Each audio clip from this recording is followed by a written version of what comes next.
As many undoubtedly are aware, the Seventh-day Adventist Church is presently involved in a discussion on the issue of women's ordination to pastoral leadership.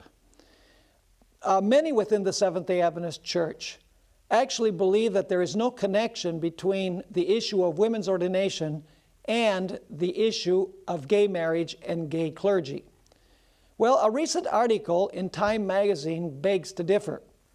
I'm reading now from the January 26, 2015 issue of Time magazine. I'm reading from an article that is titled "A Change of Heart," and the subtitle reads, "Inside the Evangelical War Over Gay Marriage."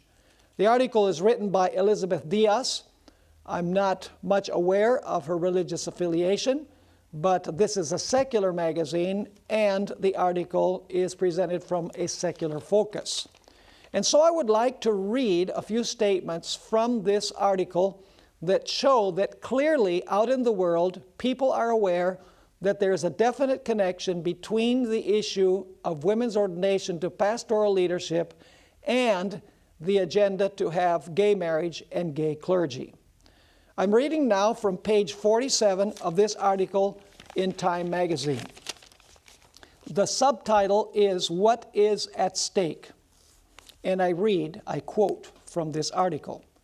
"For many evangelicals, the marriage debate isn't really about marriage or families or sex. It is about the Bible itself, and that makes many evangelicals all the more uncompromising. The roots of the conflict are deeply theological." This is a significant statement, particularly because many in the church today are saying that there really is no theological basis for this discussion, that the issue has to do with ecclesiology and not theology. The author of this article clearly sees that this is a theological issue. I continue reading. This is once again Elizabeth Diaz.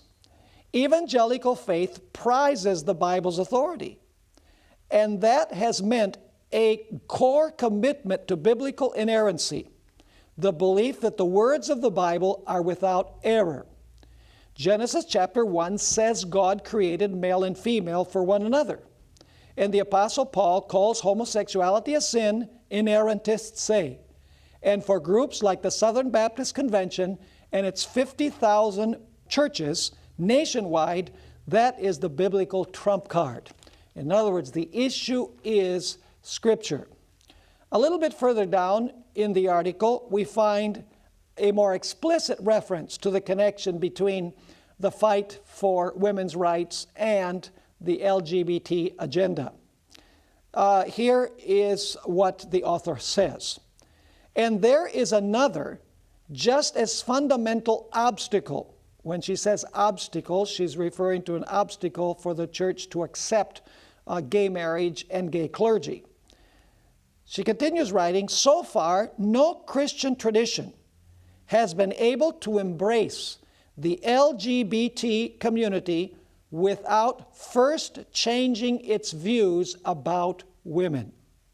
The same reasoning that concludes that homosexuality is sin is also behind the traditional evangelical view that husbands are the spiritual leaders of marriages and men are the leaders of the church." A little bit further down, she quotes Robinson as saying, "It is not an accident that women's liberation movement preceded the gay liberation movement." And so there are 2 points that I would like to emphasize in this particular newsflash. First of all, the author of this article clearly sees that this is a theological issue. And secondly, it is very significant that she sees a connection between the roles of men and women in the church and in the home and the agenda of the LGBT community. As Seventh-day Adventists, we must abide by what Scripture says. Scripture says, "Wives, submit to your own husbands. Husbands, love your wives."